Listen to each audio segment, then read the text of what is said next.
Hey guys, I know it's been a few months. I'm also filming this on my phone, so sorry if it's shaky and weird and the sound quality is awful, but that's why. So I needed time for myself. I know I've been kind of active on social media. Once again, sorry if I'm kind of not looking at the camera. I'm just making sure everything's in place and everything.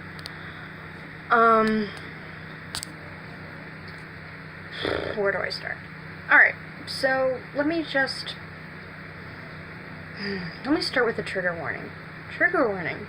This is gonna mention a lot of things with my mental health. So like depression, mentions of thoughts of suicide and stuff like that. So if you're not comfortable with any of that, I would click off now because I care about you guys.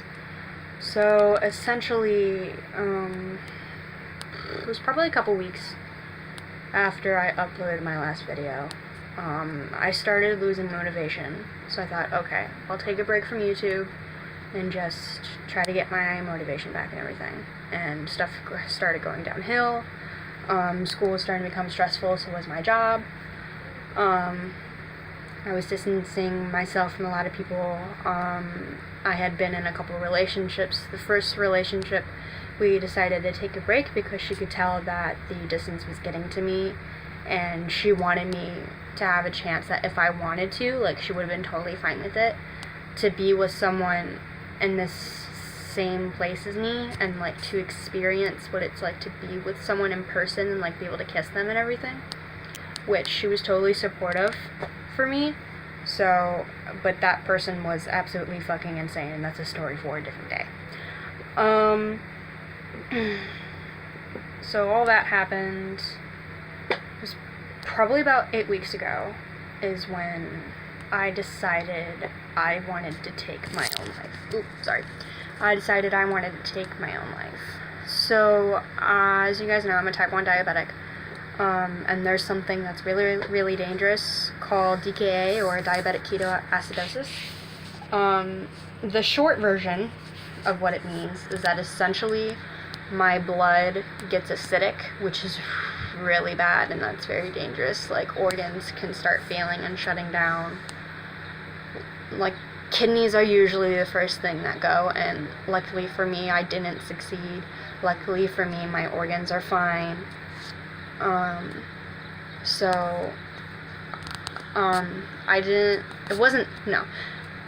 was about 8 weeks ago is when I started thinking about it, and then after that, I put myself in diabetic ketoacidosis, every week for 6 weeks, and the 6th week is when I decided I wanted to take my life, and I wanted to kill myself without saying goodbye to anyone, because I knew that would make things worse, and I didn't want anyone to be upset about me trying to take my own life.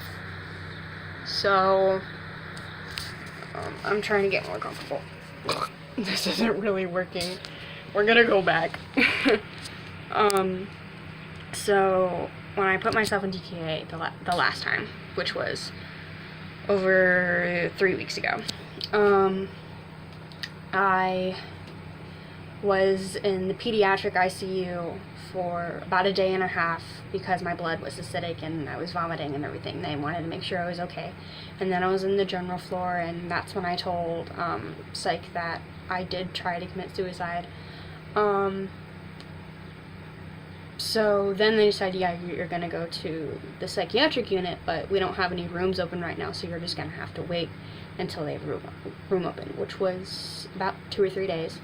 And then I was it was called the CAPU, which was the Children Adolescent Psychiatric Unit. I was there for 4 days. What they did for me, I went to very intensive group therapies. I obviously had meals. I was able to work on my schoolwork, which wasn't very much because most of it was on computers and I couldn't use my laptop, obviously. And I didn't have most of my work, so I read The Great Gatsby, which I had to read for my English final, and that was pretty much all I could do.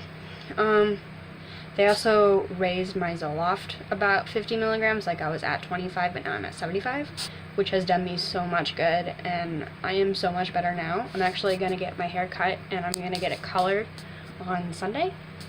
So the next time I film something, it'll be different. I will definitely be in a much better place, because the story I'm going to tell is kind of freaking insane. So basically, I'm okay. I'm getting better. It's one of those things where healing from a suicide attempt is a very slow healing process for you and everyone around you. And from this experience, I've learned that suicide is not the answer. And honestly, I've always wondered, like, how you feel when you know you're probably gonna die.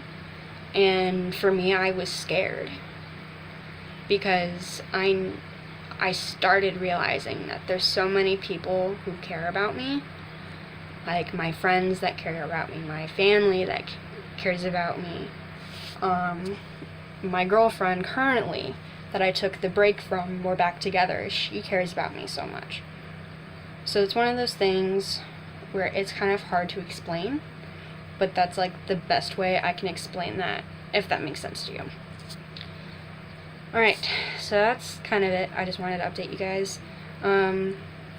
So, like the video if you want. Subscribe, because I swear this isn't all my channel is. And then comment down below if you want to share a story of yours, or if you have something to say to me. Of course, I'll have my social media links down below if you ever want to talk. Stay safe, everyone, and I will see you next time. Bye.